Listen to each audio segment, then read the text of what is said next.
So I want to kind of end these opening remarks with a little experimental ritual. Is that okay with you? Yes. All right. I want to do a ritual in unison, because that's another pattern, the idea of people coming together and creating something that's from multiple parts, but put together and makes a beautiful pattern of its own right. Sort of a mosaic in sound, if you will. So the way I'd like to do this, may I step this way? Let's see. Hey. All right. I would like this half of the room to make an ooh sound. Can you make it for me now? Ooh. That's pretty good. I want this half of the room to make an ah sound. Ah. Okay. It's always not longer. Never good. If you're in the middle, you can do both. So, what I'd like you to do is for this side to say to sing their ooh, and this side to sing their ah at the same time, and listen to the entire room and try to build a harmony somehow. I have no idea if this is going to work.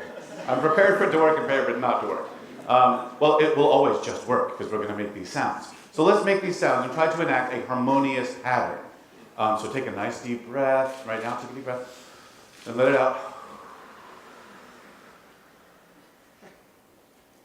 All right, 1, 2.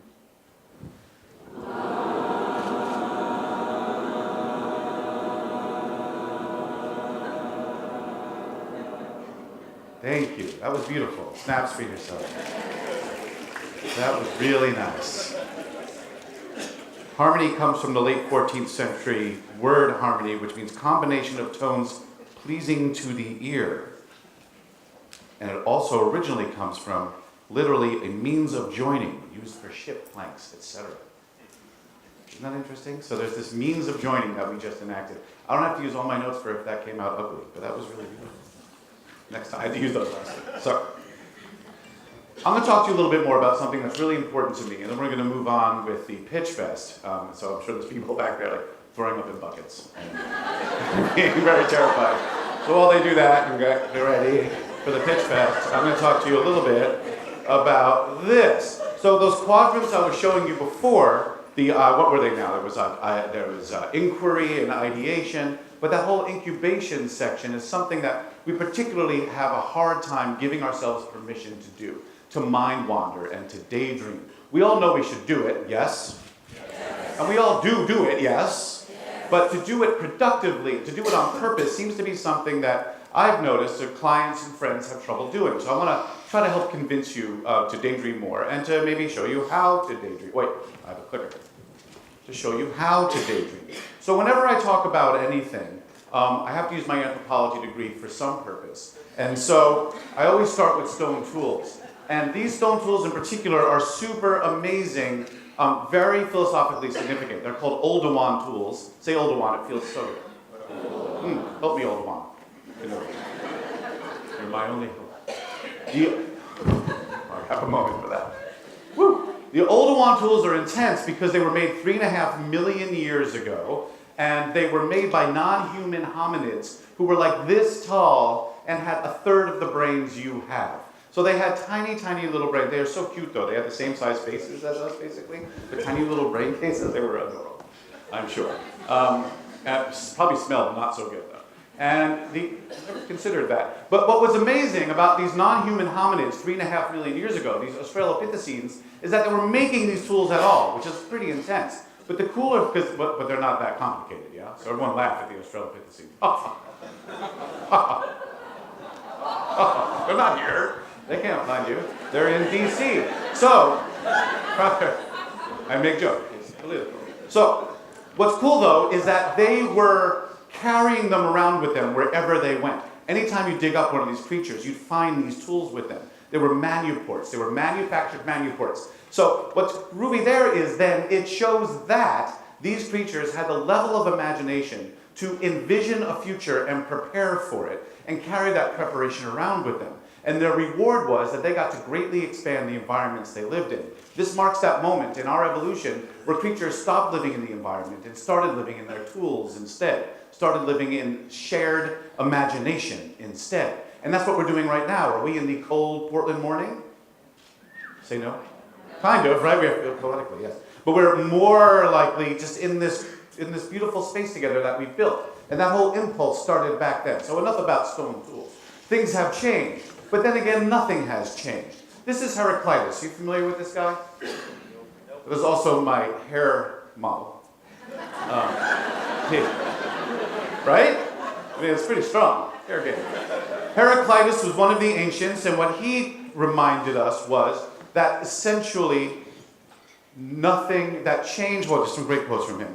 Nothing endures but change, and no man ever steps in the same stream twice. You grooving on that? Should I be done? Is that what you're saying?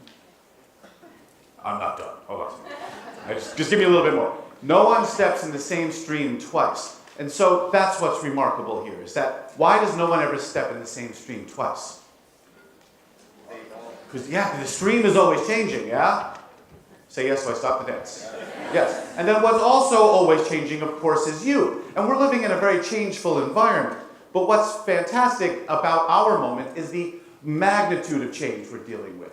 That we're dealing with a magnitude of change that is beyond recognition. Moore's law has created this change environment that's almost, it's pretty much impossible to keep up with. So how do we be ready to innovate amidst so much change? Well, I think there are three answers to that. One of them is lateral thinking will save us. Say yes. Yes. Lateral thinking. Oh, so I'm feeling this is really doing something for me. Lateral thinking. Collaborative brainstorming will help us through all of this. Say yes. Yes. And then, of course, the mind wandering, the daydreaming. Say yes. To daydreaming. And it's important that we do so because it's something that our brains were made to do. Our brains can either be task positive, where we're focused on a present task, we're actively engaged in the environment, we're using controlled thought or being analytical, or our brains can do this task negative thing, unrelated to the present task, decoupled from the environment. I love that phrase. I want to decouple right now. Hold on. Done. Spontaneous thought, unexpected connections. And this is something that our brains are particularly good at. And it's kind of like this. It's a seesaw in your mind. There are times where you're task positive and focused. Then there are times where you're mind wandering. And there's this tipping point in between, governed by the insula in your brain. I'm trying to convince you this is something natural to do. So here are these times where you're paying attention. And you're actually using a part of your brain called the central executive network. Activities that require your full attention. You're familiar with this, yes? Yes. But if you spend too much time in this space, you will become a sad and unfriendly person. So, do you want to be sad and unfriendly? No. You don't want to be sad and unfriendly. You want to be happy and friendly, yeah? So, we have ways of getting out of that. The most common, fun way to get out of it these days is to sit in that right frontoinsular cortex meditation tipping point thing, where you're not mind-wandering and you're not paying attention. You're in mindfulness. You're in self-reflection. You're doing your deep breathing exercises. Do you engage in this behavior? And it's a beautiful thing, and it's something your brains are meant to do. It is, however, something extremely difficult to do, is it not? Yes, there is something easier still, though, and that's getting on this side of things, of getting into the default mode network of your brain, of mind wandering. The cognitive scientists even call it the default mode network of your brain. It's where your brain goes by default. Statistically speaking, while I'm talking to you all right now, you've had at least 3 mind wandering episodes. I won't take it personally. It's just your frontal cortex. It's all right. But it happens. But we don't embrace it enough, perhaps, because something brilliant happens when you're in this space. When you're doing these kinds of things, of hiking and walking and exercising and doing a puzzle or macrame or whatever it is, if you're mildly focused on something in your brain, as your mind is wandering, that's when you have those aha moments. That's when you have those actual creative thoughts. And Einstein himself reminds us that creativity is the residue of time wasted. When you're just wasting your time, that's when you have these ideas. And don't we want to have ideas? Yes. What's going to save the world? Our ideas. Ideas based on inquiry and on collective brainstorming. And then those aha moments, those eureka moments. It's new ideas that are going to save us. And new ideas are the wellspring of just doing nothing. So what do I need you to do more of? Nothing. But I'm giving you permission to do it. I know you want to. I can see it in your eyes. Yes, I can do nothing now. But I encourage it. What happens when our minds wander? Quickly, I want to just show you more science. Can you take a little more science? Yeah. Just a little bit. Then we'll get really, those Pitch Fest people are in the back now, like stretching. And that stuff. So, dig this. These are some of the studies going on. They did this lab experiment called the unusual uses task. That's when they give people like a brick. They're like, what new groovy stuff can you do with a brick? Go. And then they start thinking about it. Okay, you could write poetry on the brick. You could use the brick for ice cream. Put it on ice cream. I'm doing it right now. Bad job of it. But then, after doing that for a period of time, they gave one group of people no break. Just keep going. More break. They gave another group of people, you can rest for a minute, just take a few breaths, back in. Another group of people, here, do this demanding task, like here, fix this Ford, and then go back. It wasn't fixing a Ford, but they gave them a demanding task, and then go back, and then they gave the other people an undemanding, mind-wandering task to do, like work on this puzzle, make this little bracelet, go for a little walk. And then those people that mind-wandered came back and had a 40% increase in creative ideas of what to do with a brick. And the other people were basically flatlined. And if you take no break at all, you start running out of good ideas. You're like, I don't know, you could build houses with it? You could, that's a good idea. So what does mind-wandering do? It gives you original ideas. It's like, I want you to go tell yourself, that the executive in your life, who is yourself, not only should you mind wander because it feels right, but there's actually a return on it. How many minutes did they take that break for? Don't say what's there. 12 minutes. Well, think of that return on 12-minute break. A 12-minute mind-wandering session gave you 40% return on good ideas. Must you do this? Go tell your boss. Like, sorry, lady, I got to go do nothing for a while.